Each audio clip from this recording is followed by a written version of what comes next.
जल शक्ति मंत्री गजेंद्र सिंह शेखावत और बाबू सिंह राठौड़ के बीच की कलह जारी रहेगी या फोटो जो दिख रही है उसमें सुलह जिस तरह की कराई गई है वो जारी रहेगी। तो कलह और सुलह पे बात करेंगे आज के विश्लेषण में। नमस्कार, मैं प्रदीप हूं, आप थिंक 360 देख रहे हैं। जोधपुर में केंद्रीय जल शक्ति मंत्री गजेंद्र सिंह शेखावत का खुले तौर पे विरोध हो रहा है और विरोध में बाबू सिंह राठौड़ जो है वो फ्रंट फुट पे आके बैटिंग करते नजर आए। बीते लंबे समय से एक कार्यक्रम में उन्होंने सीधे तौर पे गजेंद्र सिंह शेखावत पे निशाना साधा। उसके बाद गजेंद्र सिंह शेखावत का जगह जगह पूरे लोकसभा क्षेत्र में विरोध हो रहा है और उन लोगों को अगर गिरफ्तार किया गया तो बाबू सिंह राठौड़ उन्हें छुड़ाने पहुंचे। गजेंद्र सिंह शेखावत के खिलाफ पोस्टर लगाए गए जोधपुर में, गजेंद्र सिंह शेखावत के खिलाफ नारेबाजी की गई और पथराव जैसी बात भी आई, मुकदमा दर्ज हुआ। इसके बाद स्थिति बिगड़ गई। जोधपुर लोकसभा सीट पे स्थिति जो है वो विकट हो गई। अब बाबू सिंह राठौड़ जो हैं उनको और गजेंद्र सिंह शेखावत को दोनों को मुख्यमंत्री भजनलाल शर्मा ने ओटीएस यानी कि ऑफिसर ट्रेनिंग स्कूल जो है वहां पे जो सीएम आवास है अस्थाई, वहां पे बुलाया और दोनों की बात हुई। मामला को लेकर भाजपा हाईकमान तक रिपोर्ट पहुंची और इसके बाद ये जो कदम उठा है, इसके बाद दोनों जो है उसके बाद खास करके बाबू सिंह राठौड़ के तेवर जो है वो नरम पड़े। वो बोले कि मामला परिवार का है, तो परिवार का मामला है या अदावत के परिवाद का मामला है देखना होगा, क्योंकि सीएम ने राठौड़ को शेखावत के खिलाफ अब किसी तरह की बयानबाजी नहीं करने के लिए कहा है। बाबू सिंह राठौड़ खुले तौर पे संजीवनी पीड़ितों के साथ धरना दे चुके हैं और वो उनको समर्थन की बात कह चुके हैं और नारेबाजी जो गजेंद्र सिंह शेखावत के साथ हुई उसके बाद ये स्थितियां बिगड़ी। जैसा हमने बताया कि गजेंद्र सिंह शेखावत के खिलाफ क्यों विरोध बुलंद हो रहा था, गजेंद्र सिंह शेखावत जो है वो क्यों निशाने पे आ रहे हैं कि उन पे आरोप हैं कि वो बीजेपी के बाकी जो राजपूत नेता हैं, मसलन की महंत प्रतापपुरी, मसलन की बाबू सिंह राठौड़, इनके खिलाफ एक उन पे आरोप हैं कि वो इनके खिलाफ रहे। रविंद्र सिंह भाटी का टिकट कट जाना और इसके चलते वहां जोधपुर की जो राजनीति है, जोधपुर संभाग में जो कंप्लीट राजनीति है, उसमें जो राजपूत नेता हैं वो खुद को कहीं अलग कमजोर महसूस कर रहे हैं कि उनकी अब भाजपा में चल नहीं रही है। ऐसे में सीधे तौर पे विरोध हुआ, सामने आया। सीएम ने बुलाया बाबू सिंह राठौड़ को, अकेले में बैठ के बात की और उन्हें हाईकमान का मैसेज दिया है और उन्हें कहा गया है कि आगे से अब किसी तरह की बयानबाजी या विरोध नहीं करना है। बाबू सिंह राठौड़ की मीटिंग के बाद गजेंद्र सिंह शेखावत मिले और उसके बाद दोनों एक दूसरे से गले मिले, साथ साथ फोटो खिंचवाए और हालांकि किसी तरह का बयान दोनों की ओर से नहीं आया है, लेकिन फोटो जो खिंचवाया है, इस फोटो को सार्वजनिक किया गया है। दोनों की जो बॉडी लैंग्वेज देखें तो चीजें अलग नजर आती है, क्योंकि भजनलाल शर्मा ने सुलह की कोशिश जरूर की है, लेकिन सब कुछ बाबू सिंह राठौड़ पे निर्भर करेगा कि बाबू सिंह राठौड़ जो कि उस वक्त से विधायक हैं राजस्थान की विधानसभा में, जब भजनलाल शर्मा पहला चुनाव जो है वो हार गए थे सामाजिक न्याय मंच से लड़ते हुए, और बाबू सिंह राठौड़ उसी छात्र संघ के अध्यक्ष है जहां से गजेंद्र सिंह शेखावत राजनीतिक का कहरा सीखकर राजनीतिक जीवन में आए। और बाबू सिंह राठौड़ के क्षेत्र शेरगढ़ में ही गजेंद्र सिंह शेखावत को काले झंडे दिखाए गए थे। एक्चुअल में गुरुवार शाम को जो मंत्री शेखावत एम्बुलेंस का लोकार्पण करने गए थे वहीं विरोध हुआ, नारेबाजी, काले झंडे और दिखाए गए। और इसके बाद वो भालू इलाके में रतनगढ़ जो है वहां पे जब लोकार्पण करने पहुंचे तो वहां जैसे भाषण शुरू हुआ तो लोगों ने नारेबाजी शुरू कर दी। इसके बाद चामू थाने में करीब 10 लोगों के खिलाफ मामला दर्ज किया गया। कुछ लोगों को जब उठाया गया तो बाबू सिंह राठौड़ उन्हें छुड़ाने पहुंचे। देर रात आपसी बहस का एक वीडियो भी वायरल हुआ और मंत्री के खिलाफ नारेबाजी, पथराव का आरोप था, कार्यकर्ताओं को हिरासत में लिया गया। इसके बाद थाने के सामने बाबू सिंह राठौड़ ने धरना दिया और सभा की और विधायक ने यह कहा कि गरीब खून के आंसू रो रहा है, लेकिन गजेंद्र सिंह शेखावत ने संजीवनी पीड़ितों की कोई मदद नहीं की और उन्होंने संजीवनी घोटाले के पीड़ितों के धरने प्रदर्शन के दौरान उन्होंने खासा हमला बोला बाबू सिंह राठौड़ ने और उन्होंने सभा को संबोधित करते हुए कहा कि संजीवनी के मामले में कई लोगों ने अपनी जिंदगी की कमाई जो है वो गंवा दी है, कई लोगों के पैसे डूब गए हैं और उन्होंने कहा कि अब केंद्र और राज्य दोनों में जो है वो बीजेपी की सरकार है, इसकी जांच होनी चाहिए और गरीबों का पैसा मिलना चाहिए।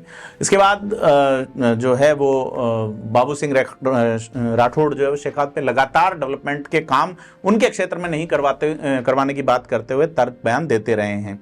और आपको बता दें पहले भी एक जेईएन या एईएन के ट्रांसफर को लेके भी कासा माहौल गरमाया था। जो मंत्री हैं कन्हैयालाल, उनके सामने ही विरोध प्रदर्शन हुआ था, ट्रांसफर का मामला था।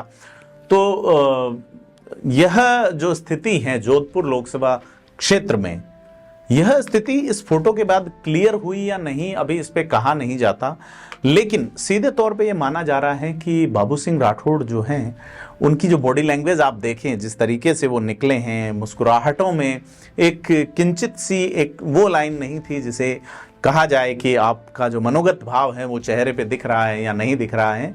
ऐसे में स्थितियां कैसे आगे रहेगी, क्योंकि प्रतापपुरी जिनको बयान दे के कहना पड़ा अपना टिकट फाइनल होने से पहले कि उनके और गजेंद्र सिंह शेखावत के बीच संबंध मधुर हैं।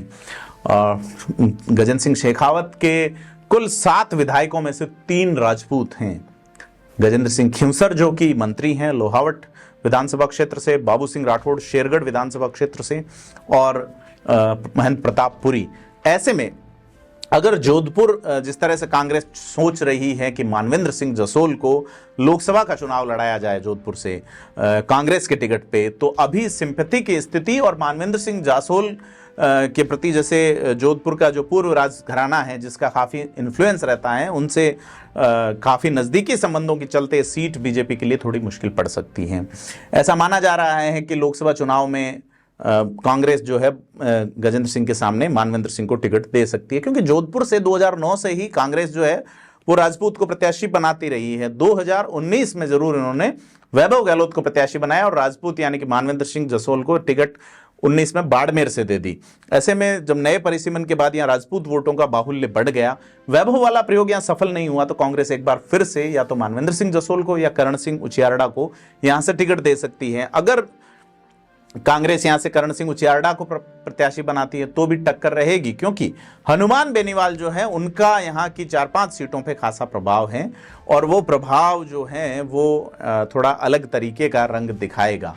क्योंकि पोखरण सीट पे कांग्रेस का जो वोटर है वो सालेह मोहम्मद के खासा प्रभाव में रहा है। प्रतापपुरी की वहाँ नाराजगी गजेंद्र सिंह शेखावत से, और पोखरण के ही सालेह मोहम्मद चाहते थे कि मानवेंद्र सिंह जसोल जैसलमेर से अगर लड़ते हैं तो मैं चुनाव जीत सकता हूं। ऐसे में जो वोट हैं पोखरण का, उसमें वहाँ के जो राजपूत हैं उनमें पहले, चूंकि जब जैसलमेर बाड़मेर एक पूरा लोकसभा क्षेत्र हुआ करता था और पोखरण उसमें शामिल था, तब मानवेंद्र सिंह यहाँ के सांसद रह भी चुके हैं और उनका एक अलग पुराना घराना है, ऐसे में अलग एक प्रभाव है। और गजेंद्र सिंह शेखावत के खिलाफ जो वादा खिलाफी या कार्यकर्ताओं को वेटेज नहीं देने के आरोप लगते रहे हैं, उन आरोपों ने अब समग्र रूप लेना शुरू कर दिया, जिसमें संजीवनी वाला विवाद भी शामिल हो गया है, जिसमें डेवलपमेंट नहीं करवाने, ट्रांसफर पोस्टिंग, तमाम तरह के आरोप हैं। तो लगता नहीं आग जो है वो बुझी है। हो सकता है बाबू सिंह राठौड़ खुले तौर पे बयान नहीं दें, खुले तौर पे धरने में नहीं बैठें, लेकिन वो जानते हैं कि गजेंद्र सिंह शेखावत जो हैं वो एक बार फिर से चुनाव जीत के पहले की जो स्थिति रही, क्या वो वापस नहीं लौटेंगी, इसका कौन कमिट करे। क्योंकि बाबू सिंह राठौड़ काफ़ी सीनियर नेता हैं। प्रतापपुरी पिछला चुनाव हार गए थे 800-900 वोट से, इस बार वो जीत के आए हैं बड़े अंतर से। तो ये तमाम चीज़ें, हालांकि जोधपुर में कांग्रेस और भाजपा के बीच वोटों का बड़ा अंतर है, भाजपा को खासे वोट मिले हैं, 8 में से 7 विधायक बीजेपी के हैं और एकमात्र कांग्रेस के विधायक खुद अशोक गहलोत ही हैं सरदारपुरा से। ऐसे में बीजेपी थोड़ी निश्चिंत हो सकती है, लेकिन यह भूलना गलत नहीं होगा कि ओसियां, बिलाड़ा और भोपालगढ़ जो सीटें हैं जो पाली में चली गई हैं, और बाकी जो सीटों हैं जिसमें लोहावट हैं, जिसमें पोखरण हैं, या जहाँ जाट मतदाता हैं वह आरएलपी का प्रभाव है। और हनुमान बेनीवाल पिछली बार कैंपेन कर गए थे यहाँ पे। और जोधपुर संभाग में अगर भाजपा के परिणाम देखें तो 14 के मुकाबले भाजपा के अगर कहीं वोट शेयर घटे 19 में, तो वो जोधपुर लोकसभा क्षेत्र ही था। इस बार क्या स्थिति रहेगी, जबकि गजेंद्र सिंह शेखावत का विरोध उनके ही समाज के लोग, उनके ही पार्टी के नेता कर रहे हैं। ऐसे में कांग्रेस जो है वो अगर मानवेंद्र सिंह जसोल वाला दांव चलती है तो फिर चीजें बदल जाएंगी। कांग्रेस जो है वो अगर ऐसे कद्दावर प्रत्याशी को लाते हैं जिसके कारण गजेंद्र सिंह शेखावत का जो कोर वोट है वो अगर डिवाइड होता है, तो जातीय वोट अगर डिवाइड होता है तो यह चीज़ जो है वो अलग तरीके से देखी जाएगी। जैसे मसलन देखा जाए, गजेंद्र सिंह शेखावत मूलतः है, उनके पिता जो हैं वो जल संसाधन विभाग में अभियंता रहे हैं, शेखावाटी से यहाँ आके सांसद बने हैं। ऐसे में थोड़ा विरोध एक जो है वो इस तरीके का भी है कि हालांकि गजेंद्र सिंह शेखावत ने पूरी अपनी शिक्षा दीक्षा, कॉलेज की राजनीति और तमाम तरह की पॉलिटिक्स के साथ साथ तमाम तरह के काम जो है वो जोधपुर ही से किए हैं। चाहे उन्होंने सीमा जल कल्याण वाला मुद्दे को प्रभावी तरीके से उठाए रखा, चाहे उन्होंने जोधपुर में डेवलपमेंट के काम रहे हों, तमाम चीज़ें हैं। लेकिन जनता तो जनता है और मुद्दे तो मुद्दे हैं जो कैसे भी कहीं भी उठ सकते हैं। तो लोकसभा चुनाव जो है वो जोधपुर का बड़ा रोचक हो गया है।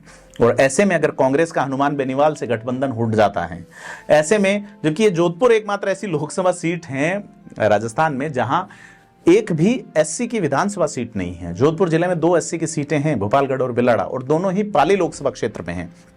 ऐसे में यहाँ का जो दलित वोट बैंक है वो कांग्रेस की ओर जा सकता है। एक कि हमारा जो प्रतिनिधित्व है वो मौजूदा परिसीमन में है नहीं। चीज़ें कई तरीके से अलग अलग तरीके से देखी जा रही हैं। अब देखना यह है कि फ़ोटो में जिस तरीके से गलबहियाँ और मुलाकात हुई है, जिस तरीके से ऑल इज़ वेल का जो लाइनअप कहा गया है, क्या वाकई में ऑल इज़ वेल है? आपको क्या लगता है? हमें कमेंट बॉक्स में ज़रूर बताएं और वीडियो को लाइक शेयर सब्सक्राइब जरूर करें। धन्यवाद।